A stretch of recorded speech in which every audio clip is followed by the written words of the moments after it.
So we are going to Delhi. ACC leadership called us. Then we will discuss for discussion after the observers report submitted. So let us see. How do you see this poster board, sir? How do you see this poster board as you are a very senior, sir, as you are a very senior politician? ACC General Secretary Deepadas Munshi ഡൽഹിയിലേക്ക് എത്തണമെന്ന് ആവശ്യപ്പെട്ടു. അതിനനുസരിച്ചിട്ടാണ് ഞാൻ ഡൽഹിയിലേക്ക് പോകുന്നത്.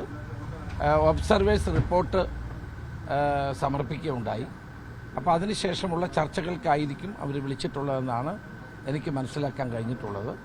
ഏതായാലും ആ ചർച്ചകൾക്ക് ശേഷം Congress high command, Congress പ്രസിഡന്റും ശ്രീ രാഹുൽ ഗാന്ധിയും കൂടി കേരളത്തിലെ കോൺഗ്രസ് പാർലമെന്ററി പാർട്ടി ലീഡറെ പ്രഖ്യാപിക്കും എന്നാണ് ഞാൻ കരുതുന്നത്. Sir, how do you see this?